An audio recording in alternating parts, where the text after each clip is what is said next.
Welcome to my channel. ഇന്ന് നമ്മൾ തയ്യാറാക്കാൻ പോകുന്നത് ചക്കക്കുരും ചീരയുടെ തണ്ടും വെച്ചിട്ടുള്ള ഒരു കറിയാണ്.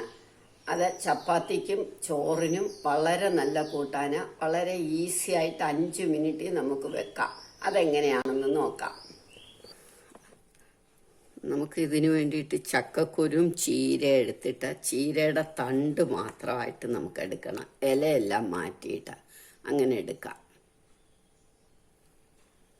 ചീരയുടെ തണ്ട് എടുത്തിട്ട് ഇലയൊക്കെ മാറ്റി തണ്ടെടുത്തിട്ട് ഇതുപോലെ അരിഞ്ഞെടുത്തു. ഇനിയും ചക്കക്കുരുവും കൂടെ ഇതേമാതിരി അരിഞ്ഞെടുക്കണം.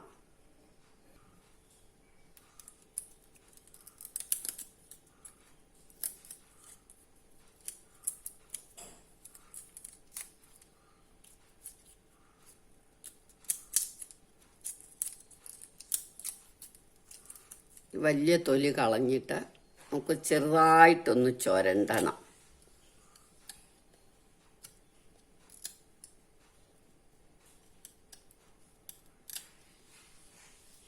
ഇതേമാതിരി ഒന്ന് ചുരണ്ടി എടുക്കണം. അങ്ങനെ ഇതെല്ലാം എടുക്കാം.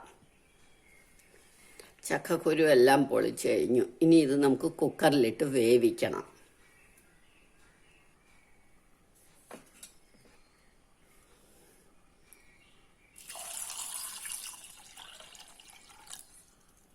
നല്ലോണം വെള്ളം ഒഴിക്കണം. മഞ്ഞപ്പൊടി ഇട്ടു. ഇനി ഒരു 5 വിസിൽ വരെ നന്നായിട്ട് വെന്തുടയണം. അത് ഓരോ ചക്കക്കുരു ഓരോ പോലെ. ചിലതിന് നല്ല വേവുണ്ട്, ചിലത് എളുപ്പം വേവും. എന്തായാലും ഇതൊരു 5 വിസിൽ കേൾക്കട്ടെ.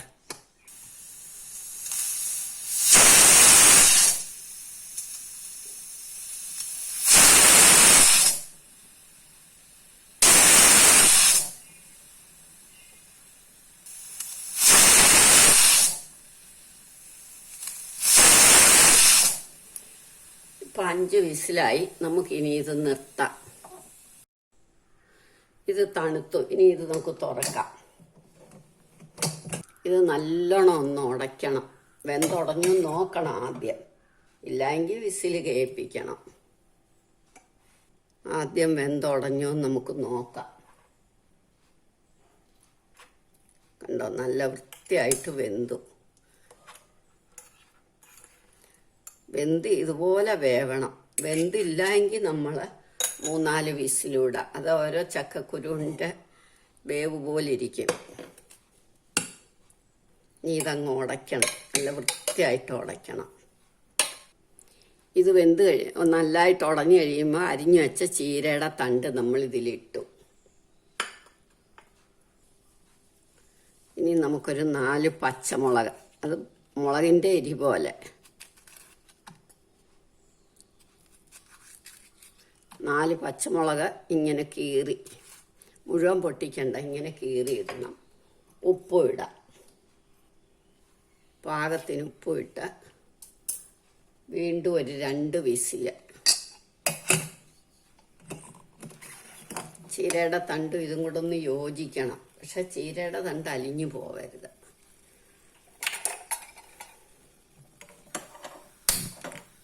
ഞാൻ 2 വിസിൽ കേൾക്കട്ടെ.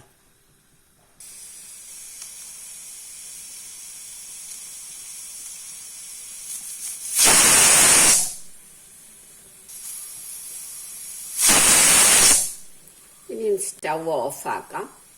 ഇത് തണുക്കട്ടെ, എന്നിട്ട് എടുക്കാം. ഇപ്പം ഇത് തണുത്തു. നമുക്ക് തുറക്കാം.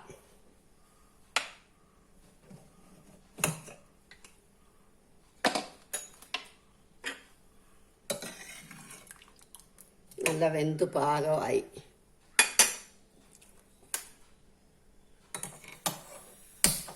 സ്റ്റവ് ഓണാക്കി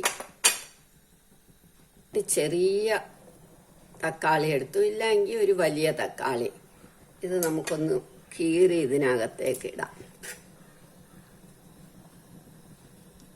ചെറുതായതുകൊണ്ട് ഞാൻ 2ആയിട്ടേ മുറിച്ചിട്ടുള്ളൂ. വലുതാന്നേ ഒരു 4ആയിട്ട് കീറണം.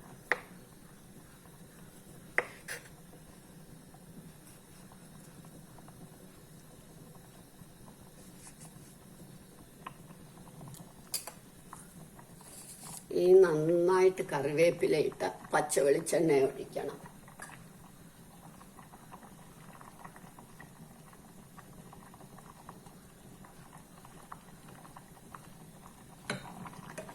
ഇനി ഇതൊന്ന് തിളയ്ക്കുമ്പോൾ നമുക്ക് നിർത്താം. നന്നായിട്ട് തിളച്ചൊന്ന് ചേർന്ന് കഴിഞ്ഞാൽ നമുക്ക് സ്റ്റൗ ഓഫാക്കാം. അപ്പോൾ ഇത് തിളച്ച് നിർത്തി സ്റ്റൗ ഓഫാക്കാം. ഇനി ഇത് തണുക്കുമ്പോൾ നമുക്ക് സെർവിങ് ഡിഷിലേക്ക് എടുക്കാം. നമ്മളുടെ ചക്കക്കുരും ചീരയുടെ തണ്ടും കൂടെയുള്ള കറി റെഡിയായി. എല്ലാവരും ഇത് ട്രൈ ചെയ്ത് നോക്കണം. ഇഷ്ടമായെങ്കിൽ ലൈക്ക് ചെയ്യണം, സബ്സ്ക്രൈബ് ചെയ്യണം.